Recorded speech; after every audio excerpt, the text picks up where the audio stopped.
say that they know me, they only see me on the cover of a Vogue and they clone me. We cannot be friends cause I like being lonely. I'm a boss, tell them not today. Swerving on these chickens, cluck out my lane. I'm a boss. All right, it's Maria with Successfully Chaotic here, and today I've got my best gal, Sharon, aka the Google gal. Sharon, say hey to everybody. Hello, everybody out there. It's been a while since we sat down to talk, as far as the podcast goes. We pretty much talk on a daily basis. But it's been a while since we decided to, sit down for a podcast. We've been talking about doing it for a while because, obviously we both talk a lot. We've got so much to say and so much to teach. You can learn from our successes. You can also learn from our failures. So we have a lot to really share with you, and we have some big plans coming up in the future, but we can't really say much about it right now. But today, what we wanted to discuss was something that I think most, if not all of us, struggle with, especially as women, is self-doubt.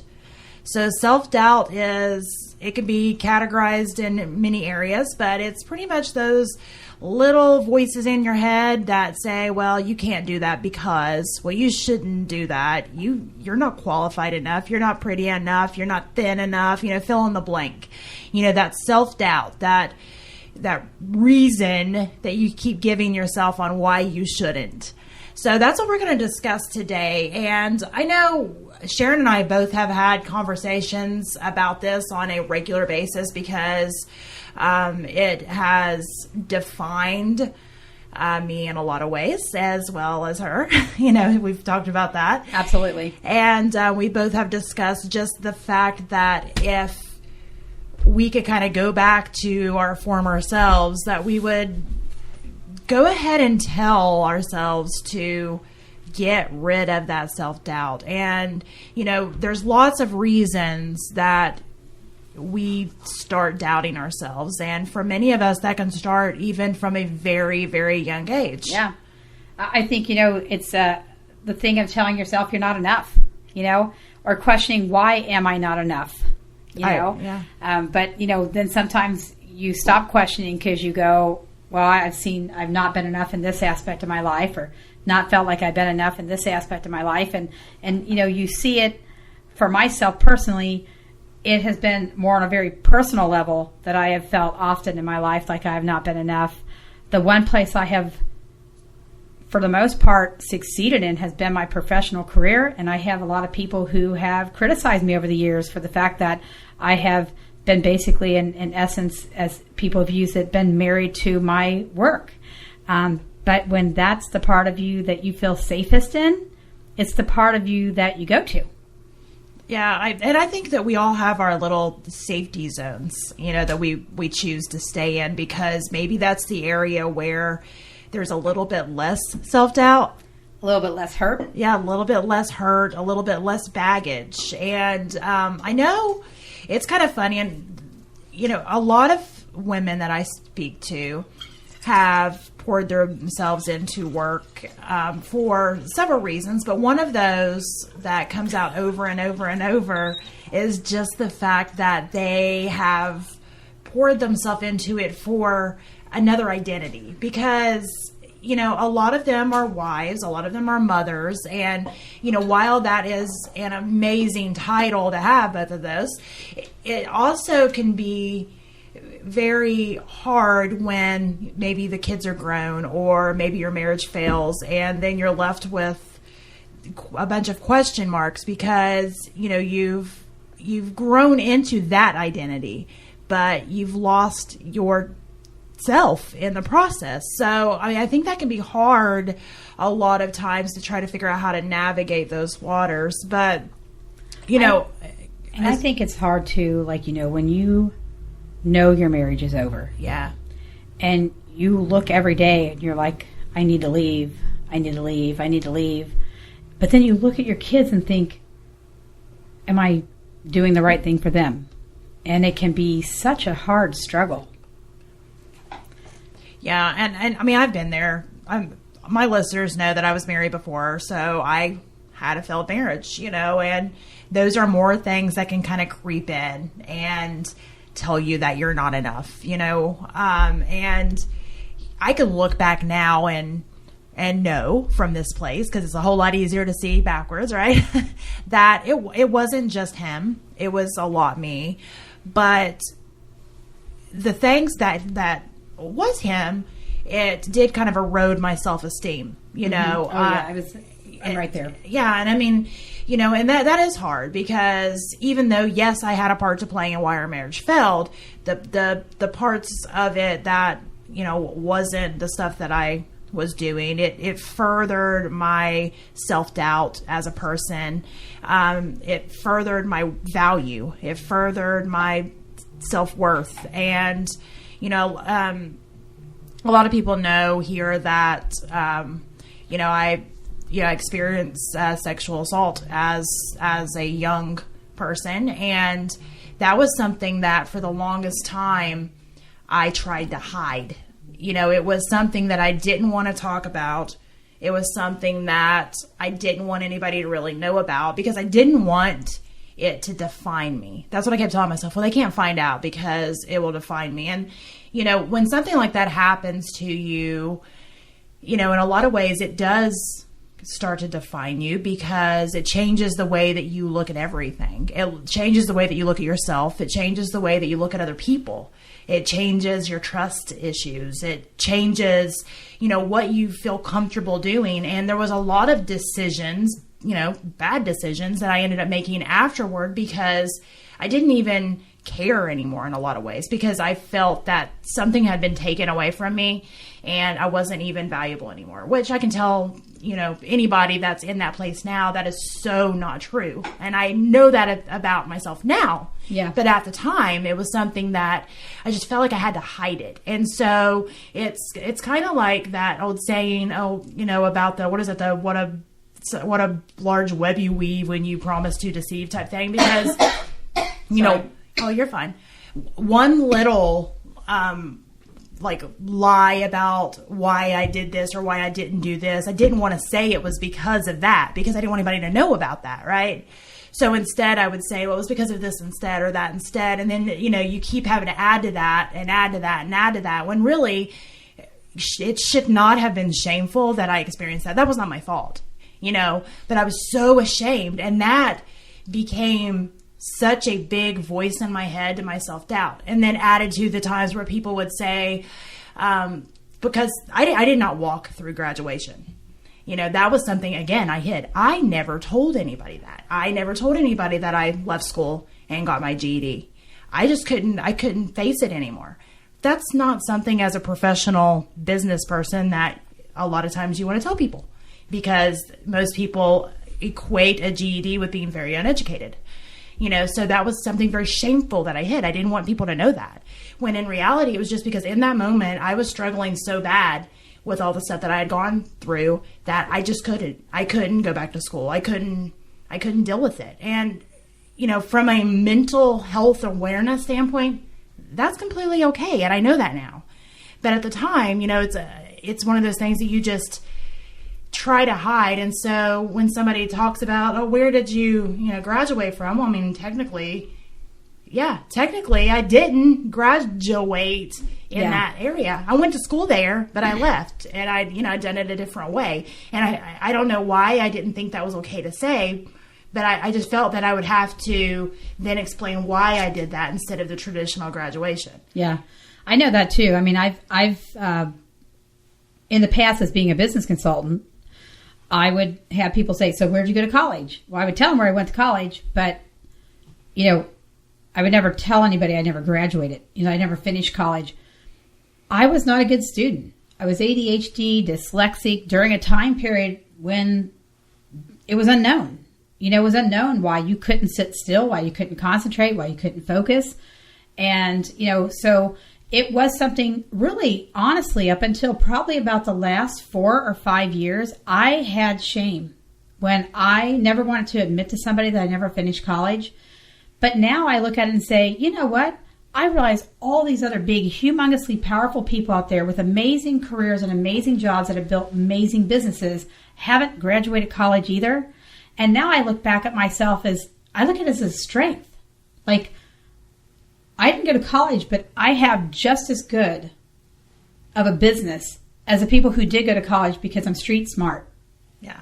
Well, and I think that goes and drive. There's different types of knowledge. There's different types of smartness. There's different types of knowing. And I think your ability to even get through school. Exactly. And I think the world has kind of come full circle. I did end up going to college, which yet again, I ended up starting at a college that was an accredited college, and I had kids young, couldn't afford that college anymore, so I actually switched to a school that ended up being a non-accredited college, which I honestly, at the time, didn't even really know the difference. I thought, oh, this one's cheaper.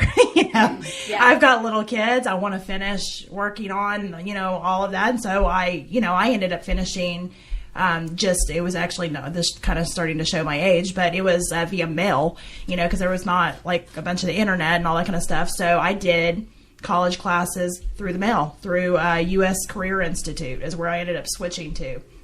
But when people would ask me where I went to college, I never said that one. I would always say the one I started in, because people knew what that was. And it was, it was deemed more worthy, which I felt like I got a pretty decent education with the way that I did it. But it was another one of those things that, should it have caused shame? No.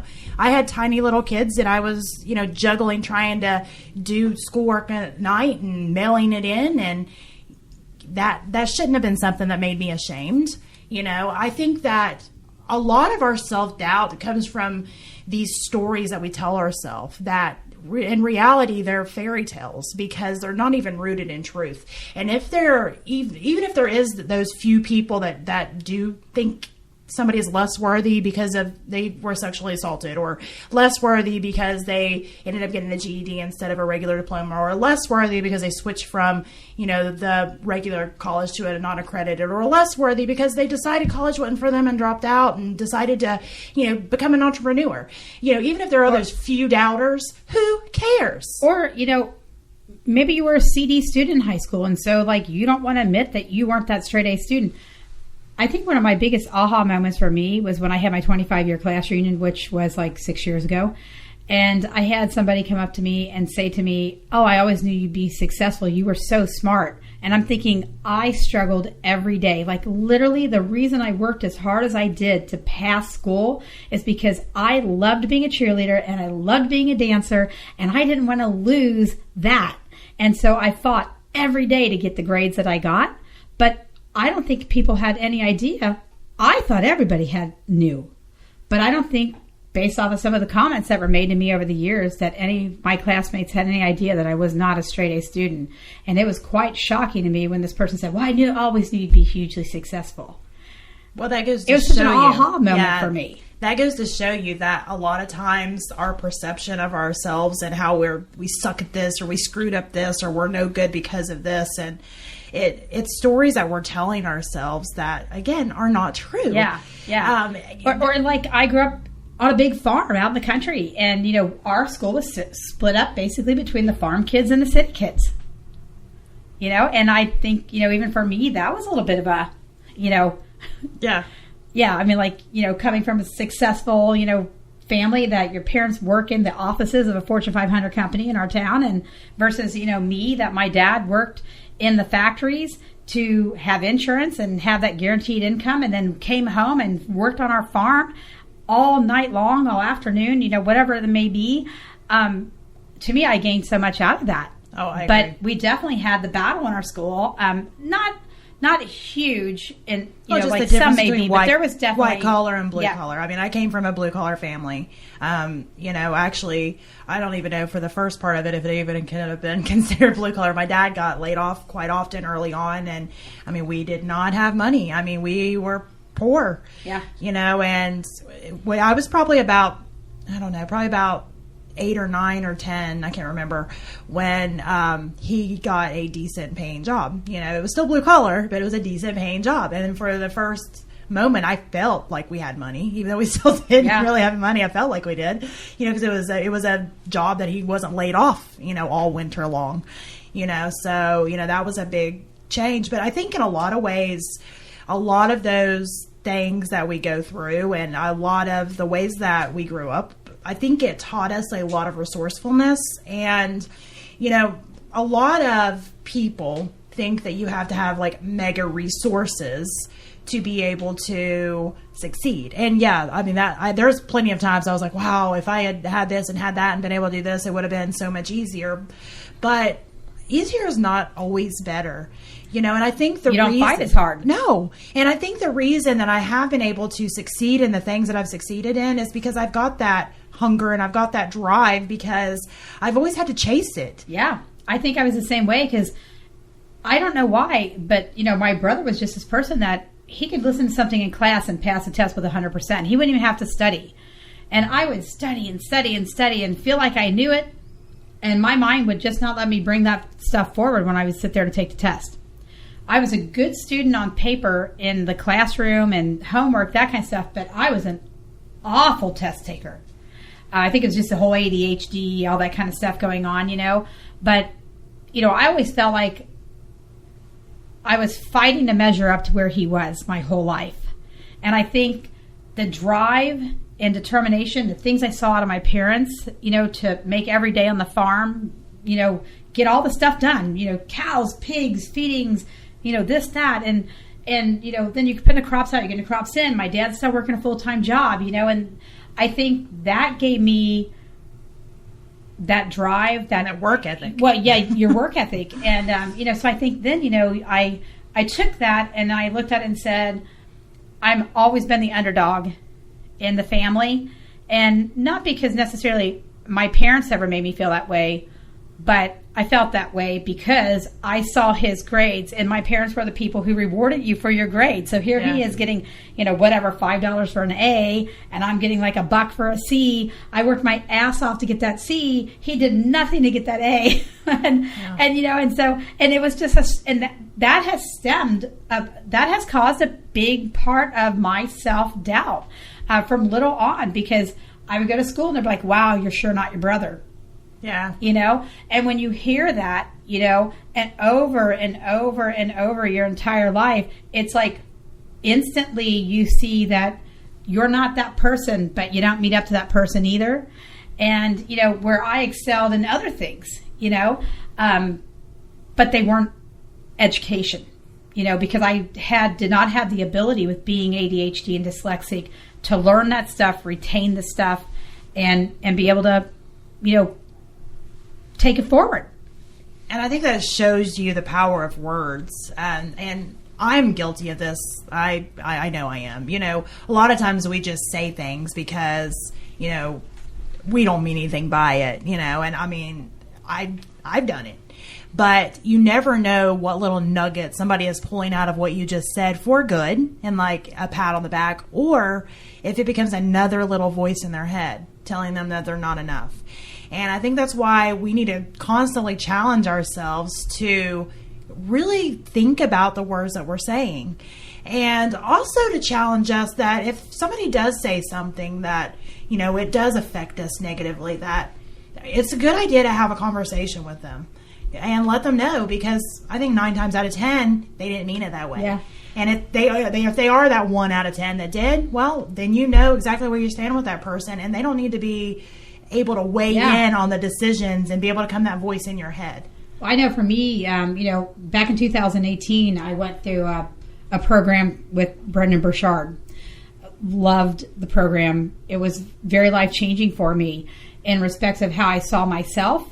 And part of it was, writing a letter, being challenged to basically write a letter, and kind of exit those old wounds, and, it was writing them down. I mean, like, we had to write down the things that affected us most in our life in a negative fashion that we've still carried forward.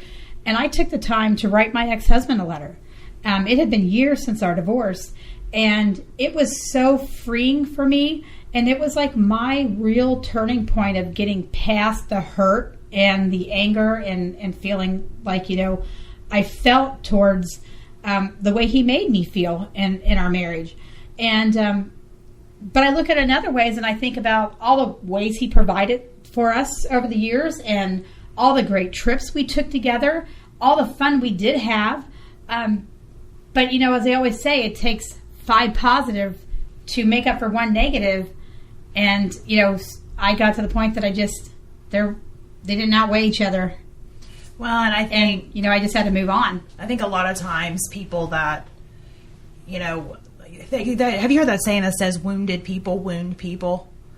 A lot of times people that are carrying around that baggage, they're so wounded, they don't even realize that's why that they're turning around and saying things or snapping at somebody or having a short fuse or, whatever, but it is. And, another thing is this is something that I had to kind of figure out about myself, is that I had been carrying around all that baggage of all that stuff that I said before that happened when I was a kid, carrying it around for my whole life. So every job I had, every relationship I had, everything, I've got all this baggage I'm dragging with me, which was exhausting. And, it made me not the best version of myself. I wasn't the best version of myself, and I couldn't even really accept. I mean, I was happy-ish, but I wasn't truly happy because I had not unpacked all that baggage. Yeah. And when everything come crashing down, which is something that I've talked about on this podcast, like relentlessly, because it was such a turning point for me in my life, I'm going to continue to talk about it. When I couldn't hold everything together and everything come crashing down and my marriage fell apart, again, my second marriage, and, I felt like I had nothing left at that point. And I had changed trajectory with the business and made some decisions that I regretted, and all this stuff had just come crashing down that I just had to drop it all. And when I did, instead of feeling really terrible, I did feel terrible for a few days, but instead of feeling really, really terrible, like long term, I started feeling like I could breathe again, because I didn't care what people thought. I didn't care that they knew. I didn't care. I just didn't care anymore. And at that moment, I realized what I had done to myself. Yeah. Yeah. I think for me, writing down and having to really pour out on a piece of paper where I felt like I wasn't enough for people, but stemming that back and digging out the why. And you talk about the why all the time. So you can have all these feelings, but they don't stem sometimes from the feelings that you have in that moment. They stem from things that happened a long time ago and your fear that is happening again. And so either you have the fear and you just let it, or you have the strength to stand up and say, not this time, And I think sometimes, being real with yourself allows you to have that reset. Yeah. And allows you to be happier. Honestly, like right now in my life, I truly feel one of the happiest I've ever felt in my life. And it's the same for me. And I have people all the time, they're like, oh my gosh, you always have a smile on your face. Why are you smiling? Why are you smiling? I don't know why I'm smiling, but I feel great that I am smiling. And it is such an amazing sensation. But, I've had to do things to get to that point. So, I have a gratitude journal. I've had a gratitude journal for probably the last 12 years of my life. I write in it every night before I go to bed. I write 3 to 5 things that happened that day that I'm grateful for. And then I look back and say, what did I struggle with today? And I sit down and I write something positive about a similar experience that went well for me. Even if it was 5 years ago, even if I have a time where 5 days in a row I had to write down the same positive experience, to remind myself that you may have one day where it's a little bit not so great, but you've had these days that have been amazing and wonderful. And so I wake up the next morning with that feeling of that amazing and wonderful, so I can start my next day with that very positive feeling that I just went to bed with. I know. And I know with me, I feel free now, which that's what makes me happy. Does that mean that every second of every day I'm happy-go-lucky and, that nothing ever bothers me? Absolutely not. I'm sarcastic. I'm snarky. I have 1,000 kids. Sometimes I get on my nerves. Things don't always go my way. So I think there's a difference between happiness just as a person and in life and happiness with every single thing that happens, because you're not always going to have every single thing completely thrill you. It's not going to be like a fairy tale where you're walking on clouds and, butterflies are flying around. So that's not reality. Being happy means I'm happy as myself. I'm happy with my life. My husband and I were able to work things out, which was a miracle where we were at, because, and it literally takes two people. If both people are not willing to work on it, it's not going to work. And, we're doing great now, but both of us had to unpack our baggage. We both had it. and he had been dragging around his own. I had been dragging mine around, and then add in the kids, and one of the kids has special needs, and it just added more stuff until I felt like I couldn't breathe. I was being suffocated. I couldn't take anything else. And I think that's typically the tipping point for a lot of people. Yeah. Is that there's that one last thing, the straw that broke the camel's back, as they say. Yeah. I remember mine with my divorce. I remember that moment where I just said, I'm done trying to make this work anymore. Yeah. Well, and I think a lot of times, if you kind of trace back all the things that go on in our lives, some obviously we had zero control over, and then some, we need to sit and figure out who we are as a person before we really should get into a relationship. I should have done that. I should have dealt with all the stuff that I had before I got into any relationship, and I didn't. I just tried to bury it and then thought, okay, I was just going to cover it up with this. Well, that doesn't work, not long term. And, I think that with a lot of people, they also tend to do that. And it could be the littlest thing. It doesn't have to be a sexual assault. It doesn't have to be, divorce. It doesn't have to be anything like that. Sometimes, maybe you are at school and this one person said this one little thing that seems insignificant to them, and they probably wouldn't even remember it, but that's stuck inside your head. And, 30 years later, you're repeating it to yourself. Yeah. I think the other thing, too, it's hard because when you are in a new relationship, you sit there and think, do I really let myself completely get into this relationship or into this?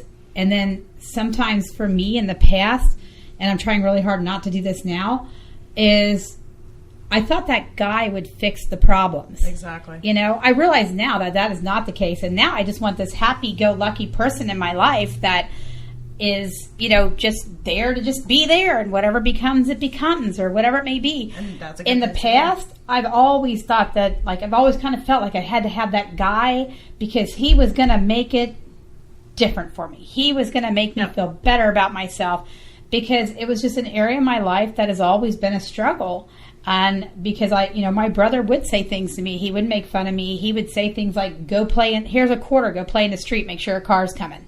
Yeah. He didn't mean it, no, but those are things that stuck back in my head, or like, you're so stupid, and that's exactly how he would say it, oh, you're not good at anything, which is typically things siblings just say, but for whatever reason, it struck a nerve with you because you already felt like you were stupid. Yeah.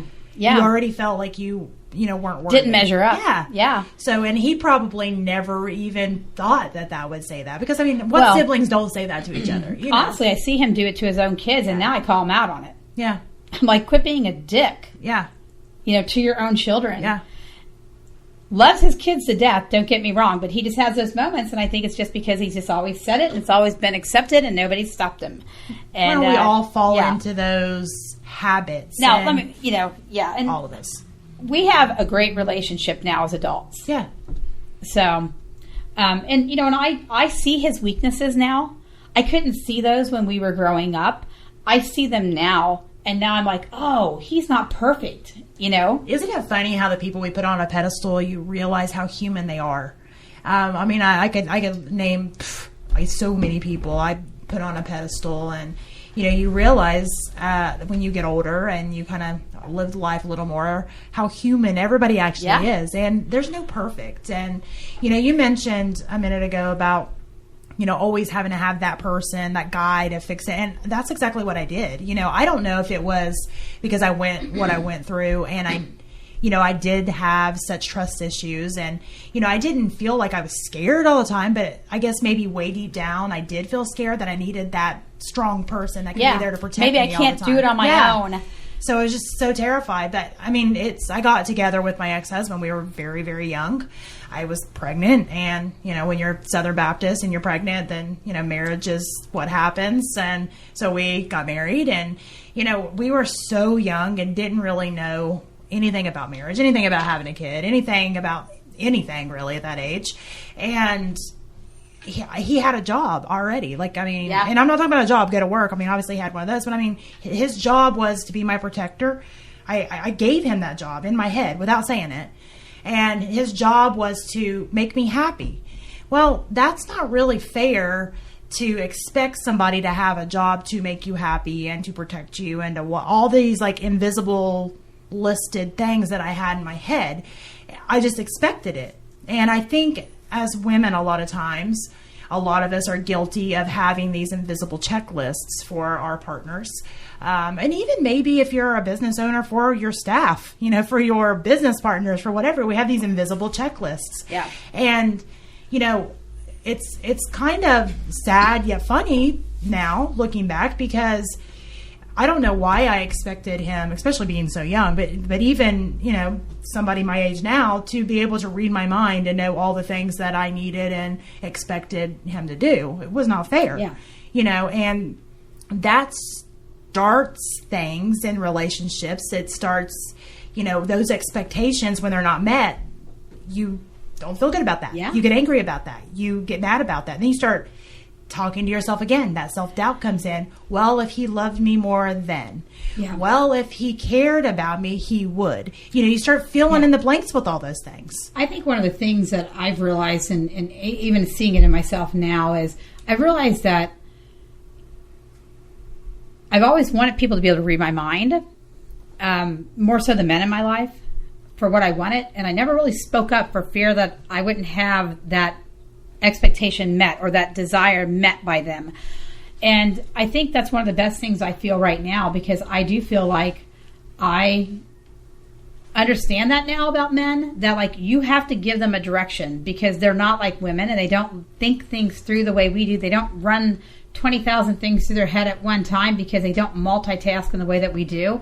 And I think now, you know, it's easier for me to say, hey, listen, like I kind of sort of had this expectation that you were unaware of. But like, if you could do this for me, it would really make me happy. Yeah. And now I feel like it's okay to have a voice, because I'd rather have a voice and have them not be able to meet that expectation, but they know that I have the expectation, and us figure out if we can accept that in each other. Exactly. Than to sit there and say nothing for the fear of the unknown or the self-doubt or the, you know, whatever, the rejection, I guess, more than anything, bigger than anything, probably is the rejection.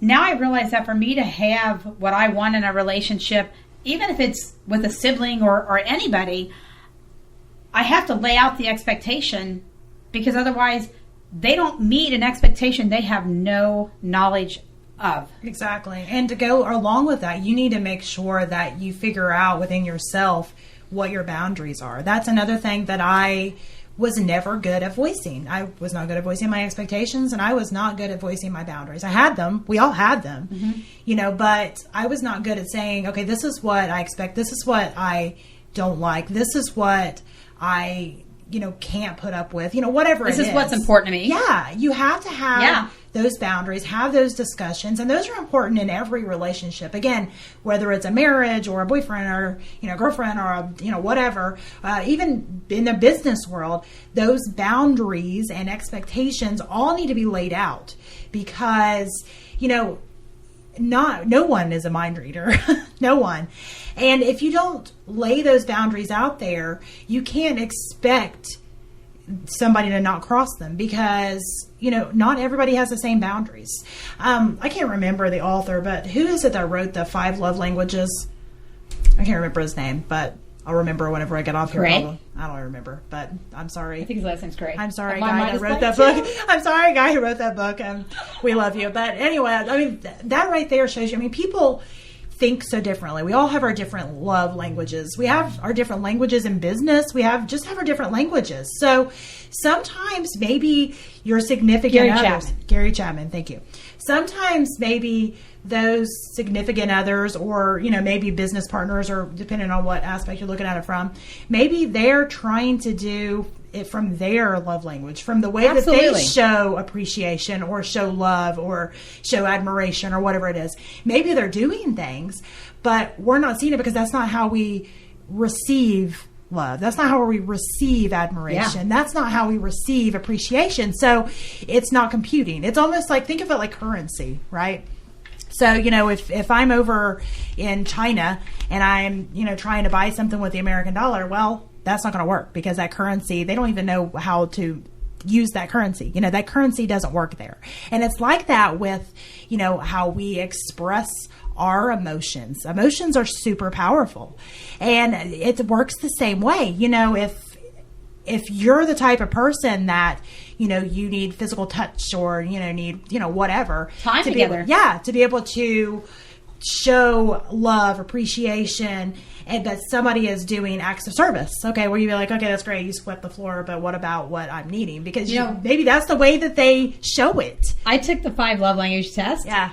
I scored a 0 for gifts. Yeah. And I'm like, but I like flowers. I like gifts. What do you mean I don't want a gift? I want a gift, But I mean, it's, for some people, those gifts are super important. For me, I want it on holidays, maybe every once in a while, just out spare the moment kind of thing. But I would much rather you say, hey, Sharon, I want to spend, tomorrow evening with you. Are you available? That means so much more to me, because I scored equally high on physical touch and time, together. And so, yeah, I mean. And I think you could actually utilize a lot of those aspects in the workplace. If you're the type of person that, when you do something that you want to be told you did a great job, it's great if everybody knows that, because not everybody's like that. Some people get super uncomfortable if they're called out if they do something. You have to, everybody's personalities and emotions are so different. And, we have to really know what makes those people tick. Take time to figure out, what makes your significant other tick, what makes your friends tick, what makes your business associates tick, because, perception is everything in life.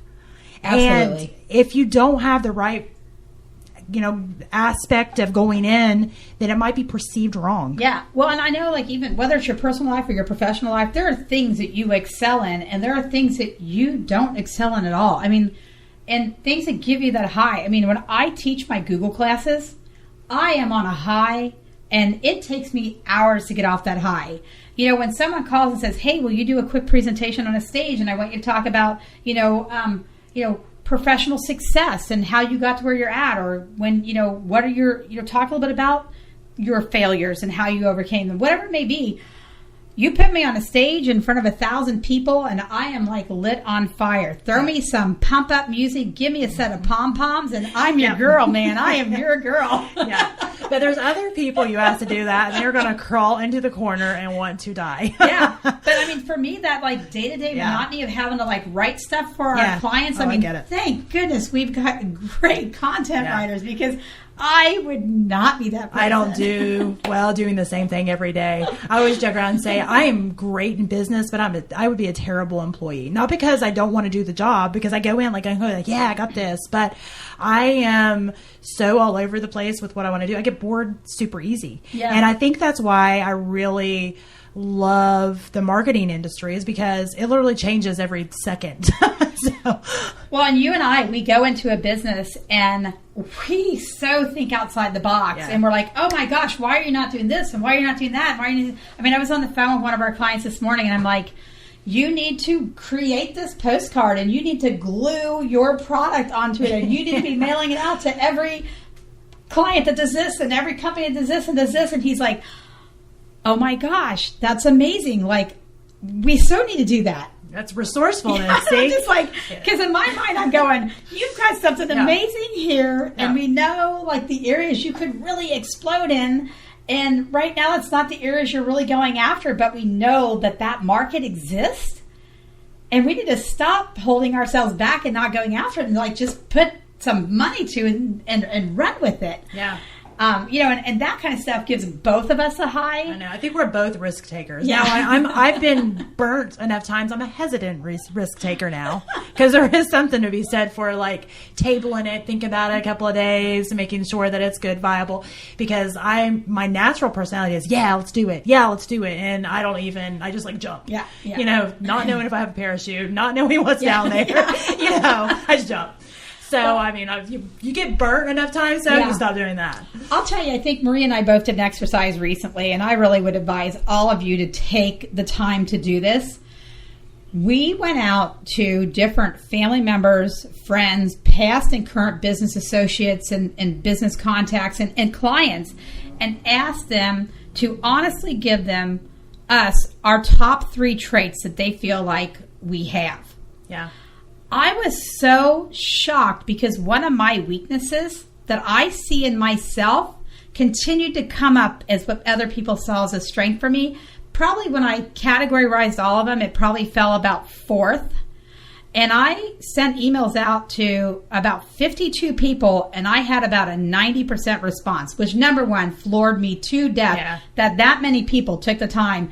And even though some of them took a day, 2, 3, I had one person took like 5 days just out of the blue last night. I got their, their thing from them, like, hey, never say your words, but like, here they are. I got one a couple days ago. They're like, sorry. Yeah, and I sat there and was like, oh my gosh. I mean, like, stop thinking that this is something that you're not good at, because clearly you excel at it.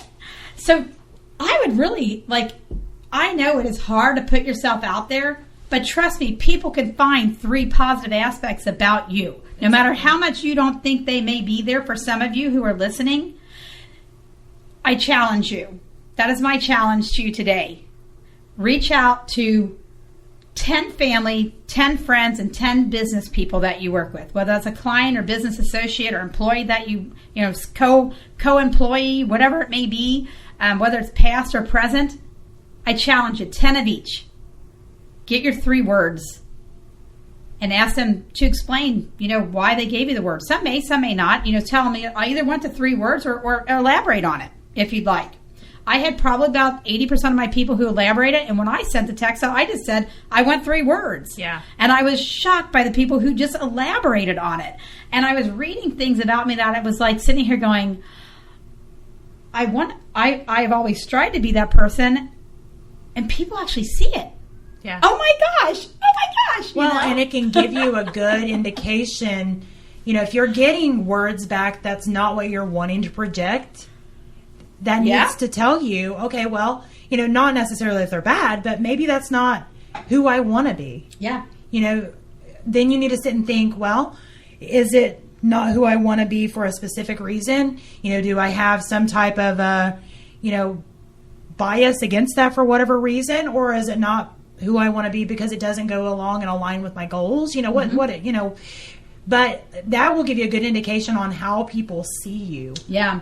And I've really worked on my confidence recently. I mean, I would have to say in the last 6 months, I am more confident now than probably any other point in my life. And it has taken me a lot to get to this point. Even when I went through Brendan's program, it started to grow my confidence. Yeah. But about 6 months ago, I finally just put the hammer down and said, no, enough's enough.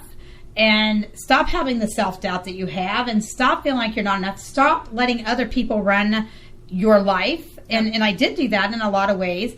And I feel amazing right now in my own personal life. I had to really, again, look at my self-doubts. I had wrote them down. I had wrote them down 2 years ago and went back and pulled out my homework from that week that we had to write our self-doubt down. And I just said, enough's enough. And, these last 6 months of my life, I felt like I have had a voice in my life. I felt like I have been the driver of my life. And one of the biggest things I said to myself is, I grew up being this happy-go-lucky person. In fact, I had a gal in the locker room in high school that's like, I don't know how you can be so happy every single day. And if you don't tone it down, basically, I'm going to beat the crap out of you in a dark alley one night. I mean, she's like, because my life sucks. I mean, basically, we all knew where she, what her family life was like. And she's like, and I can't stand that you don't know how it is to have a bad day in your life. And that kind of got sucked out of me. Yeah. Over my marriage and other relationships I've been in and work experiences that I've had. I've had great work experiences. Never had a job I've ever hated. But there have been times in my work experiences where I could have loved things a lot more. And it's because, again, I was dabbling in things that were my weakness. I was letting self-doubt or other people's, way of talking to me or handling things with me not allow me to be, who I am and my best self. And I look at Brendan Burchard and I said, I know I use his name all the time, but I'm like, if you want a happy, lucky person, oh my God, turn his podcast on every single morning. He's the most outgoing, energetic, happy person you'd ever meet. And, I mean, like, lay in bed in the morning and think about who you want to be that day. I don't know how else to say it, but, determine when you get out of bed, I am going to be that happy person and I am going to shine happiness in my life and around the people. I love walking down the street and just smiling.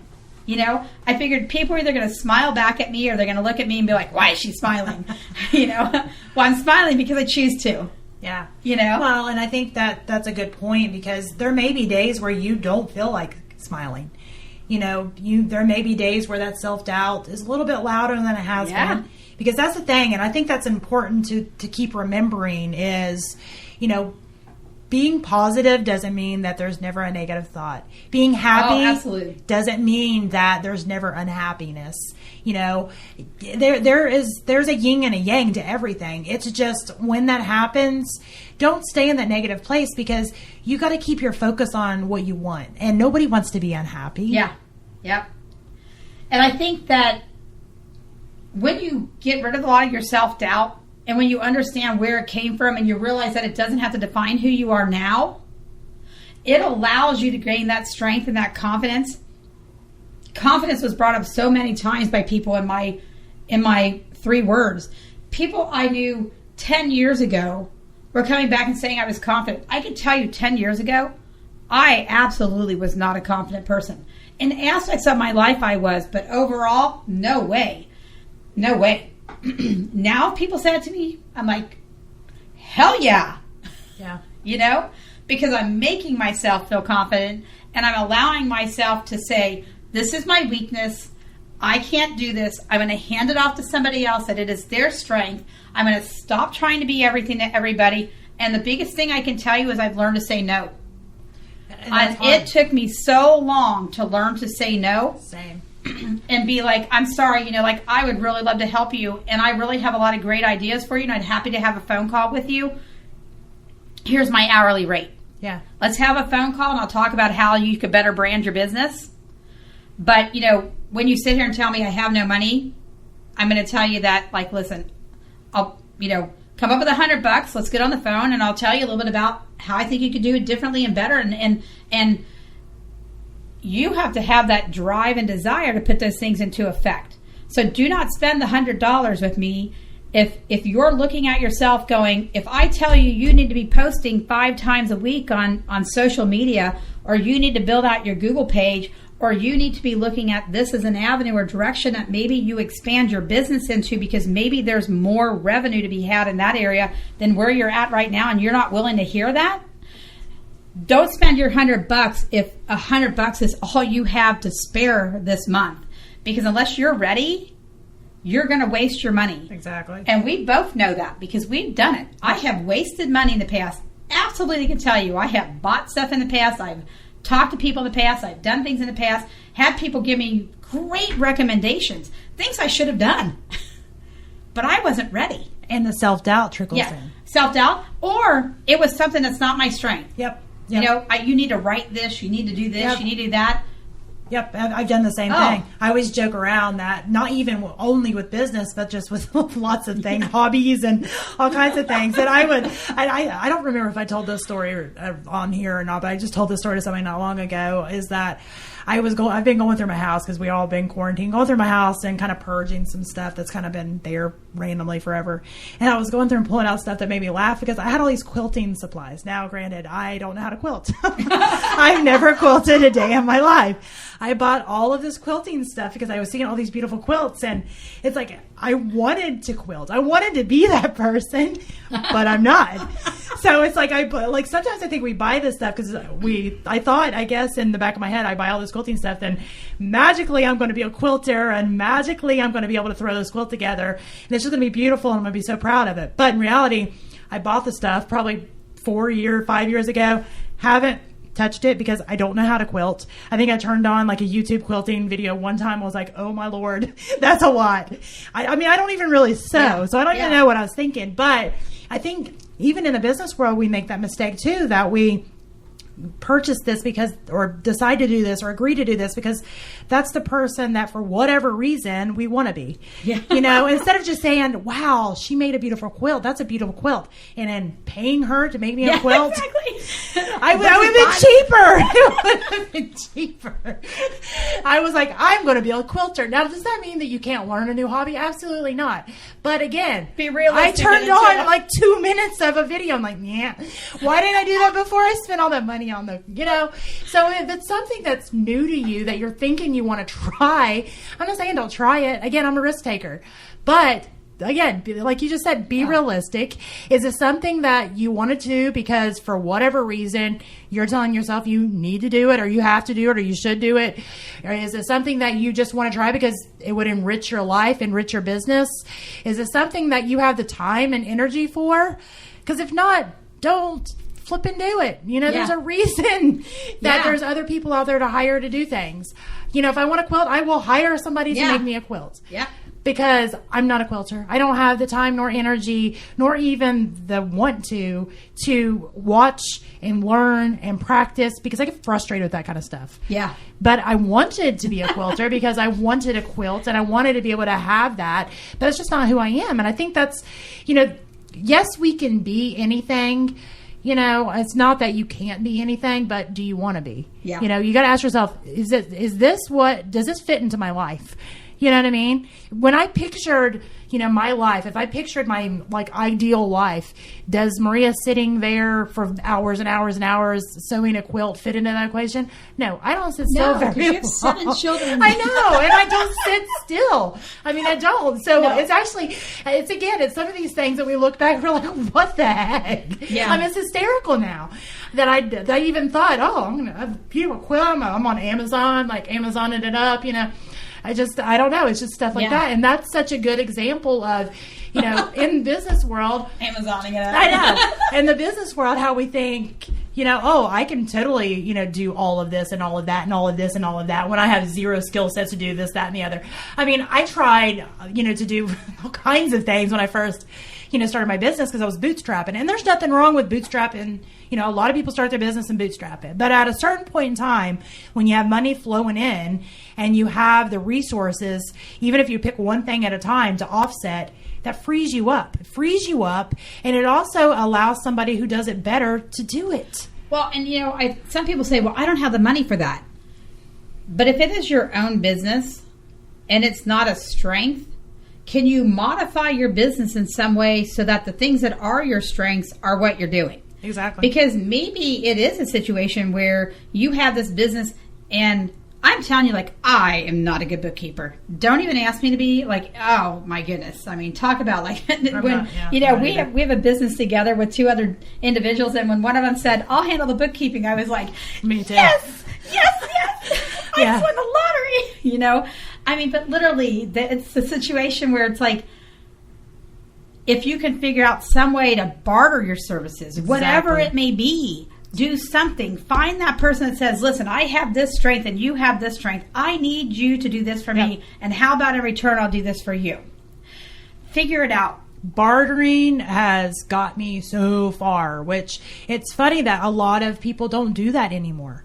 I don't know if it's because... Shoot, you can barter with your friends. Yeah, you can barter with anybody. I don't know if it's because I didn't ever have money. That I understand bartering really, really well, but I do. I'm like, hey, I'll do this for you if you'll do this for me. Let's save us both some money. I don't that is definitely something that any, startup, new business, or even business that, coming out of this, we're in 2020. This is May 28th, 2020. So, there's a lot of businesses struggling because of the COVID-19, quarantine, shutdown. And, maybe in a lot of ways you're finding yourself kind of taking a few steps back and having to really start to budget some things, A lot of people, and I'm not just saying this only because, we do marketing, but I'm saying it because I've seen it happen so many times that a lot of the places they start to cut is marketing. But then they take such a giant step back. If you can't afford marketing, there's no way it can go in your budget. Figure out what the bare minimum is that you can afford. If it's literally zero, start bartering. Figure out what do you have that you can barter with somebody to help you. Because marketing is not the place you want to give up. Absolutely. And I think, one of the things I will have to say for me is it has been a real admission of like, I don't know, I don't want to use failure, but like admission of my weaknesses. Yeah. To have to realize that and admit it. And since I've done that and been able to start saying no to people, it's made my life so much freer feeling. Because I don't feel the weight of letting them down by not doing it right or timely enough or whatever it is. And so now, it's so much easier for me to say, we have a division of that can probably help you with that. Let me make some calls. Or, I know this person that does that or this person that does that. I would rather spin somebody off to somebody else who's going to do it right for them and do it in a reasonable price and at good quality, and not because it's not worth any revenue I'd make if it puts my stress level so high, I've been there too. I mean, it's funny because, you got back a bunch of words that said confidence, whenever you were sending it out to your friends, and I got that back too, which, I think in a lot of ways I am confident, but there's a lot of ways that I lack confidence, and mine is in the same area. I never wanted to let anybody down.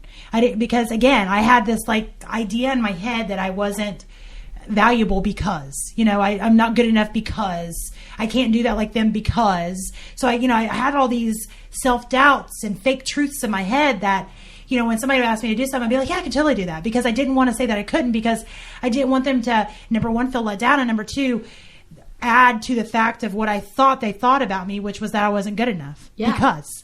Well, and I know there's probably a lot of you sitting out there right now and you're going, I'm in this dead-end job. I'm miserable at it. I would love to be so much more to somebody else, I love to talk about this to people and encourage them and be that spokesperson and that cheerleader for them. Nothing is out of the realm of accomplishment when you put your mind to it. And maybe it's a part-time job for a while. Maybe it's 1 hour a week for a while. But if for 1 hour a week you get to do that one thing that you love and it puts that joy in your life, don't hold yourself back because you think, I can only do it for 1 hour. Yep. Because that 1 hour may become 2 hours, become 3 hours. And before you know it, you're working at 8 hours a week. You're starting to make more and more money. Now you can go part-time in your full-time job, make more money, and eventually get to the point that you've taken away that, job. For some of you, it might be like, I have this desire to accomplish this in my career path within my company. So you're not trying to be an entrepreneur, but you're trying to get 2 steps from where you're at now. Have the courage. Tell that person, I want to be where you are one day.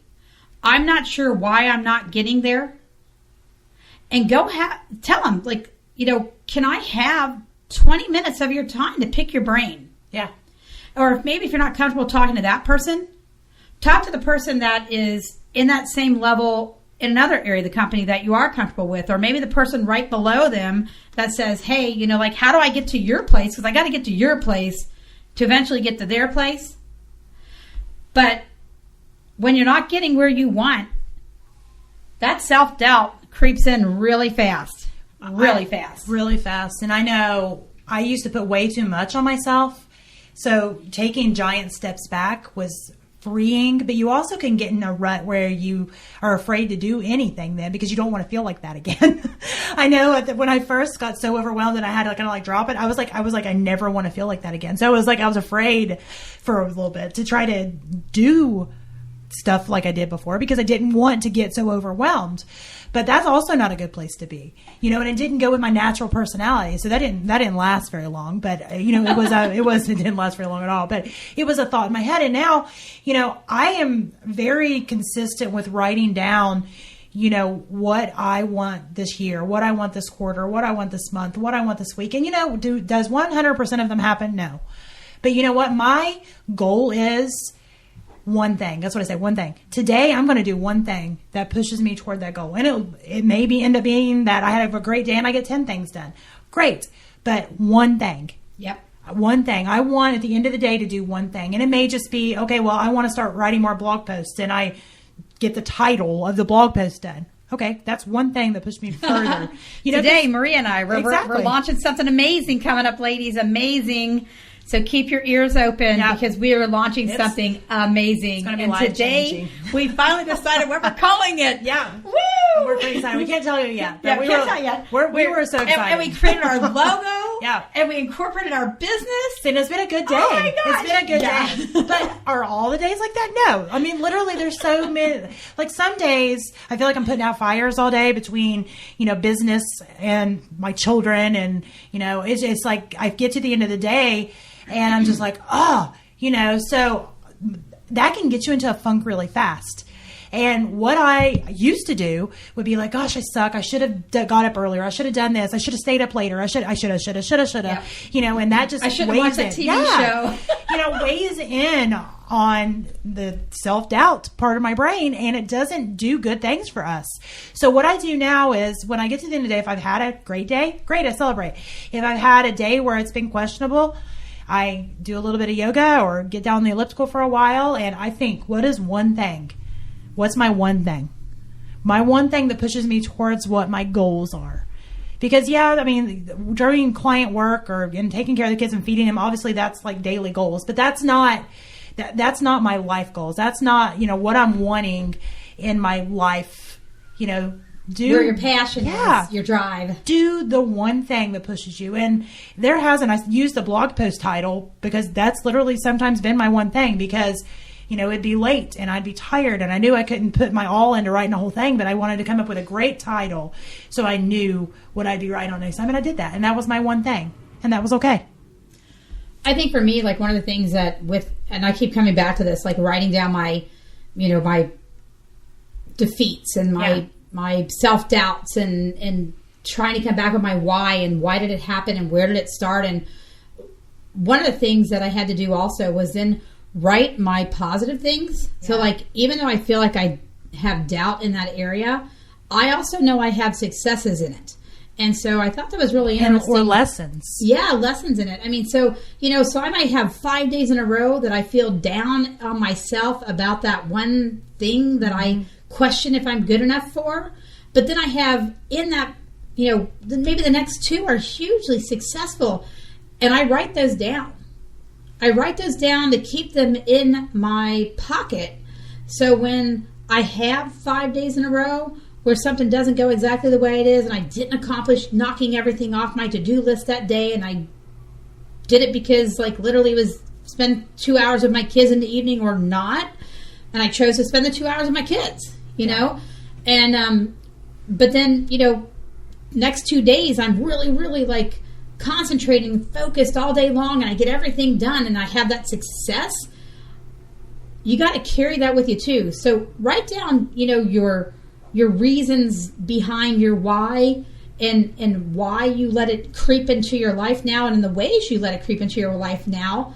But then also write your successes down, like the days that it doesn't creep into your mind because you've done this, and this, and you walk out of there feeling like a rock star.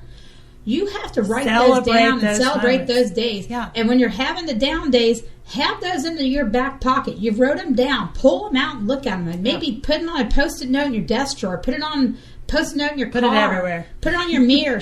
Write in lipstick on your mirror, ladies. Exactly. I'm telling you, just take your lipstick out and write in your lipstick your success on your mirror. Because it's a powerful. I'm going to challenge you all exactly what Sharon said.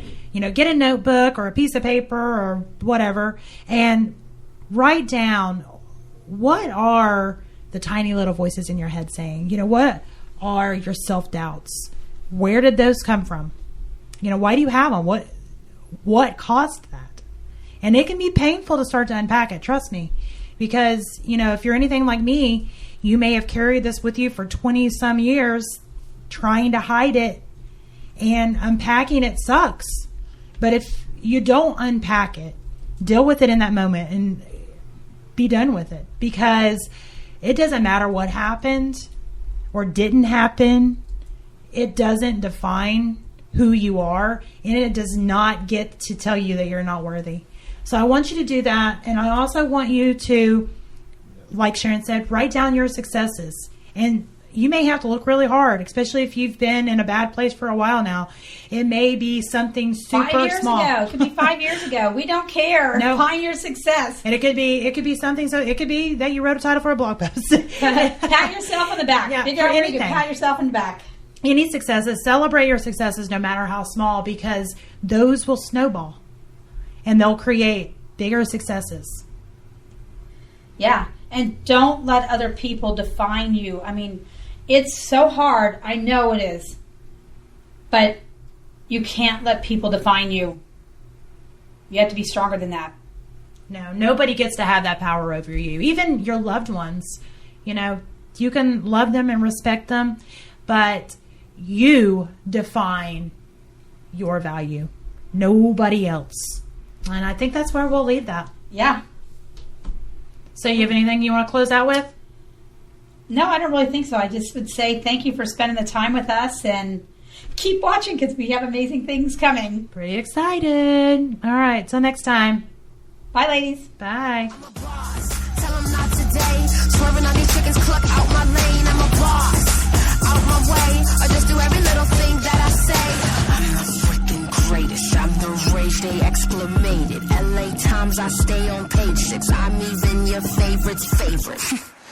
You better tell 'em who's the boss, me.